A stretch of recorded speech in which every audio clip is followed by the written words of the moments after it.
یہ ابھی چائنا گیا تو 777 بوئنگ وہ لے کے چلا گیا جس طرح پاکستان میں تیل کی نہریں بہ رہی، اور شہباز شریف خود پھنسا ہوا ہے کیونکہ اس نے غلطی کیا کی، میں پھر سے لوگوں کو بتا دوں، اس نے برطانوی اخبار نے لکھا، ڈیلی میل نے، کہ اس نے کرپشن کیا ہے۔ اس نے ہمیں دکھانے کے لیے پاکستانیوں کو کہ میں نے نہیں کی، اس نے ان کے اوپر ہرجانہ کر دیا۔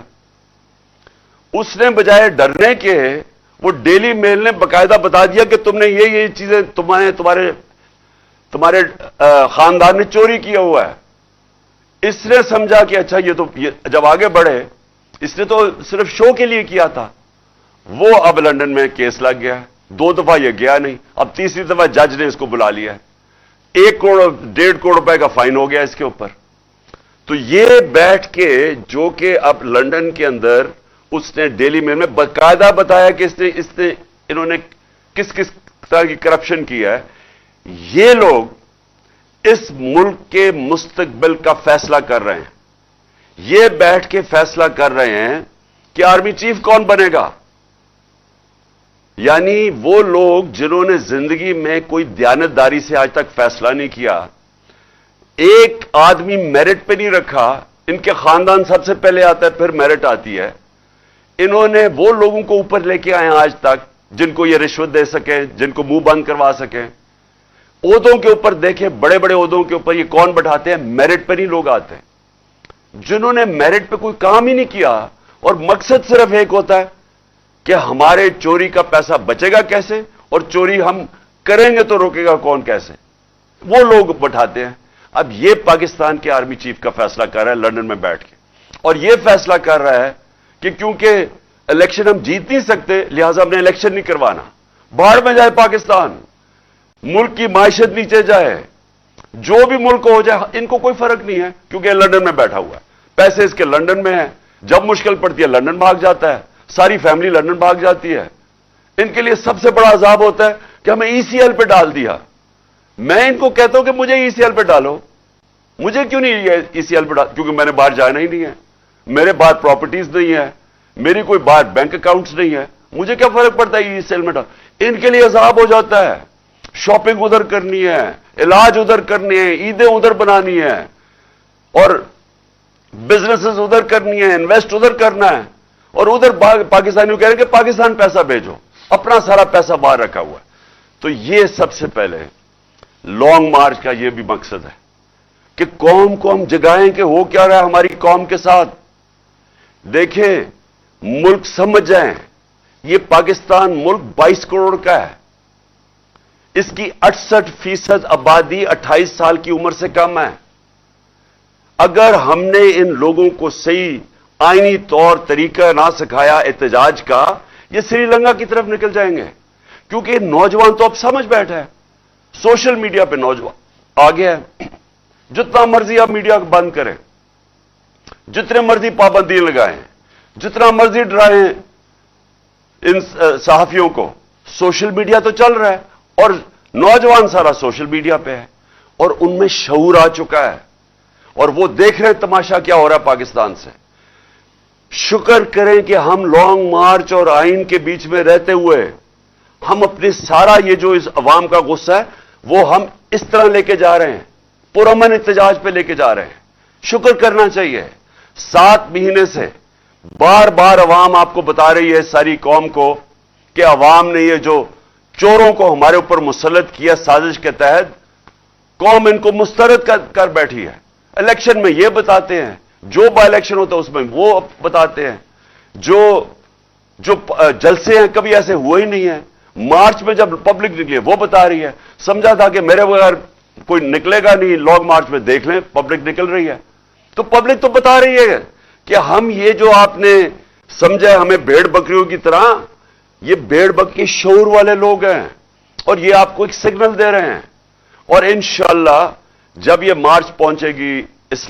پنڈی، اور میں جب انشاءاللہ وہاں پہنچوں گا تو ساری قوم اب دیکھے گی، سارے پاکستان سے لوگ آ رہے ہیں پنڈی، اتنی کبھی پبلک نظر نہیں آئے گی اس ملک کی تاریخ میں جو آنے والی ہے پنڈی۔ اور وہ صرف ایک چیز کہہ رہی ہے، ہمیں بھیڑ بکریاں نہ سمجھو، ہم ان چوروں کو نہیں تسلیم کرتے، ہم الیکشن چاہتے ہیں، ہم فیصلہ کرنا چاہتے ہیں